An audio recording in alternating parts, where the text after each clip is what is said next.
오늘 아침을 여는 말씀은 이사야 33장 1절에서 6절 말씀입니다. 너 학대를 당하지 아니하고도 학대하며 속이고도 속임을 당하지 아니하는 자여 화 있을진저. 내가 학대하기를 그치면 내가 학대를 당할 것이며 내가 속이기를 그치면 사람이 너를 속이리라. 여호와여 우리에게 은혜를 베푸소서. 우리가 주를 앙망하오니 주는 아침마다 우리의 팔이 되시며 환난 때에 우리의 구원이 되소서.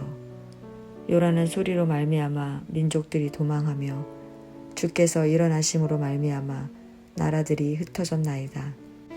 황충의 때같이 사람이 너희의 노량물을 모을 것이며 메뚜기가 뛰어오름 같이 그들이 그 위로 뛰어오르리라. 여호와께서는 지극히 존귀하시니 그는 높은 곳에 거하심이요 정의와 공의를 시온에 충만하게 하심이라. 내 시대에 평안함이 있으며 구원과 지혜와 지식이 풍성할 것이니 여호와를 경외함이 내 보배니라. 아멘. 이사야 33장은 막강한 힘을 지닌 대적이 공격해 들어오는 위기의 순간에도 이방 나라를 의지하지 않고 여호와 하나님을 의지하는 백성은 확실히 구원을 얻을 것이라는 사실을 예언하고 있습니다. 본문은 열왕기하 18장에 아수르가 예루살렘을 함락시키기 위해 유다를 공격했던 사건을 배경으로 하고 있습니다. 선지자 이사야는 이러한 위기 속에서 아수르가 멸망할 것을 예언합니다. 1절은 화 있을진저로 시작하는데 이 화의 대상은 유다를 공격하는 아수르의 왕 사네립입니다. 그에게 화가 있다는 것은 사네립이 유다 왕 히스기야로부터 조공을 받고 유다를 치지 않기로 약속했지만 이를 배반하고 유다를 공격했기 때문입니다. 이사야는 이기적인 탐욕에 의해 유다를 학대하고 속인 아수르의 사네립을 향해 그들 또한 동일하게 학대를 당하며 속임을 당할 것이라고 예언합니다. 그 당시 대다수의 유다 사람들은 하나님을 의지하기보다 눈에 보이는 강한 나라요 말과 병거로 무장된 애굽을 더 믿을 수 있다고 생각했습니다. 그러나 이사야의 가르침과 경고를 마음에 새기고 하나님만을 의지하고 사는 사람들이 있었습니다. 그들은 아수르의 공격 앞에 여호와여 우리에게 은혜를 베푸소서.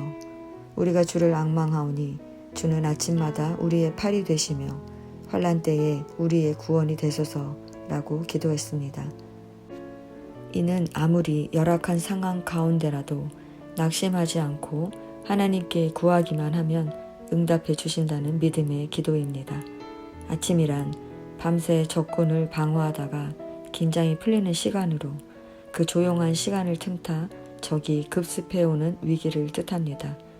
그때 하나님께서 우리들의 팔이 되어 주신다는 것입니다. 팔이란 힘과 권능을 상징하는 것으로 하나님께서 유다가 도저히 대적할 수 없는 아수르 대군을 능히 물리쳐 주신다는 것입니다. 그들은 이렇게 기도하며 주를 앙망하고 있습니다. 앙망한다는 것은 인내하며 기다리는 것입니다. 믿음의 기도는 하나님의 보좌를 움직입니다. 유다의 대적 아수르가 평화 조약을 어기고 침략하여 성읍과 사람들을 해하고 그 땅을 황폐하게 만들었지만 이는 하나님이 악해서 당신의 백성을 아수르의 학대를 받게 하신 것이 아닙니다. 자기 백성의 죄악을 심판하시기 위해 얼마 동안 그들을 대적에게 내어주신 것입니다.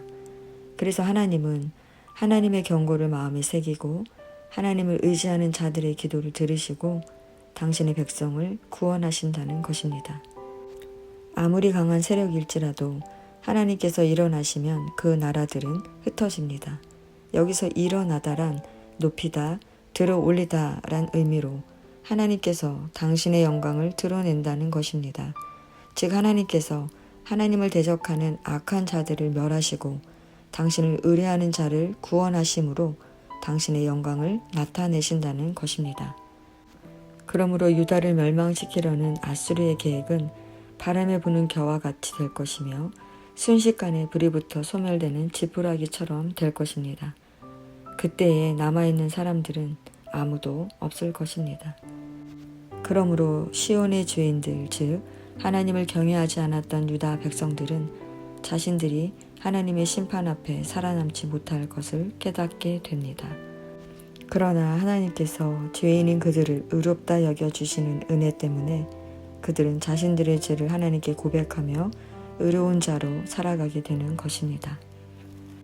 성도 여러분, 하나님은 이스라엘을 망하게 했던 어리석은 지도자들과 다릅니다. 하나님은 높은 곳에 계시는 참된 왕이십니다. 그러므로 우리는 우리를 보호하시고 평화와 안전을 영원히 누리게 하시는 하나님만 의지하며 살아야 합니다. 어떻게 하는 것이 하나님을 의지하며 사는 것일까요? 바로 기도하는 것입니다.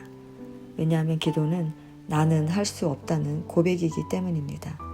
유다 백성은 멸망의 위기 앞에서 현재의 어려움을 벗어나려고 인간이 할 수 있는 모든 수단과 방법을 의지했습니다.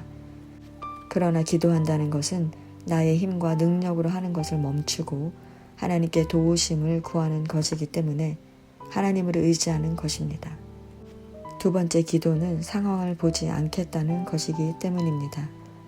상황에 집착하면 하나님은 보이지 않습니다. 그러므로 상황을 보지 않는다는 것은 우리의 삶을 주관하시는 하나님만 의지하겠다는 것입니다. 성도 여러분, 인간의 방법은 늘 넘어집니다. 그러나 하나님이 나서면 문제는 바로 해결됩니다. 그러므로 우리는 우리가 먼저 뭘 하려고 하지 말고 하나님께서 일하시게 해야 합니다. 그것이 바로 기도입니다. 이렇게 기도하며 사는 자가 하나님을 보배, 즉 하나님을 귀중한 분으로 여기며 하나님을 경외하며 살게 되는 것입니다. 오늘도 먼저 기도로 하루를 시작하시기 바랍니다. 그러면 모든 상황 속에서 하나님이 주시는 은혜를 경험하게 될 것입니다.